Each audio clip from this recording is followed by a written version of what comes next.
Justin Taylor of Free Republic, and you might know him from various videos I've done in the past. All with my clothes on, thank you very much. I stopped doing that. Let's not go there, man. I'm gonna go. Come on, you're running all our business out there. He was young and he needed the money.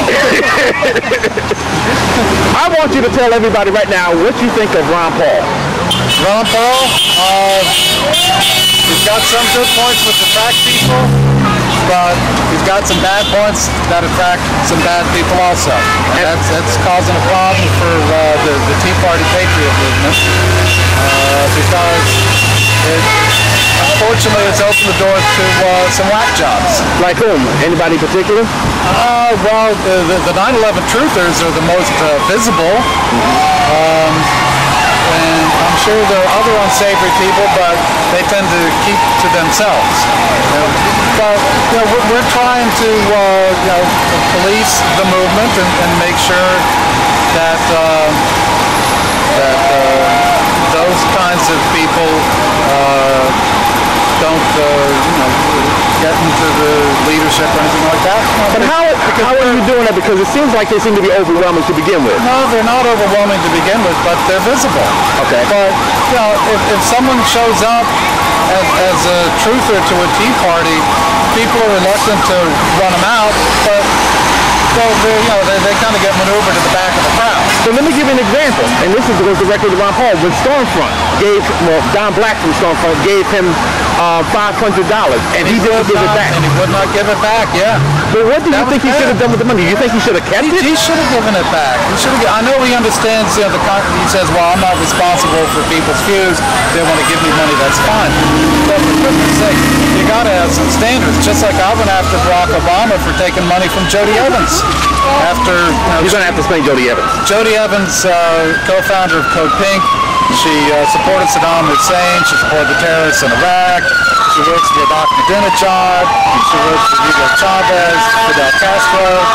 She's bad news. If you believe in freedom and equality, you don't want to stand with Jody Evans.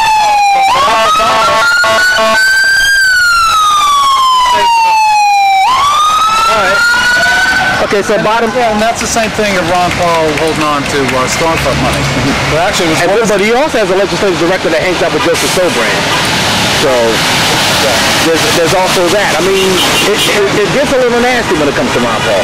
Well, when movements this big happen, it suddenly becomes a big tent that everyone talks about, and you go, oh, please, just leave us alone. Just how big is this tent, man?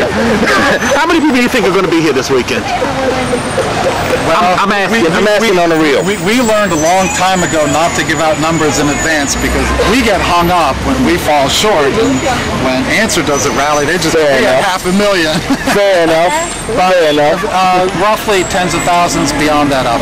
All right. We'll tell you there are 4 buses coming up from Fredericksburg, Virginia. All the way from Fredericksburg, Virginia. I mean, that's... Actually, there are... And a bunch of us had to drive. Yep. For once, there are buses coming in from all around. Say that. All right. Yeah, and there was competition for spaces on those buses. The thing about the people that are coming out for this stuff, yeah, you got the fringers that are going to try to tag along, but these really are people that haven't done this before.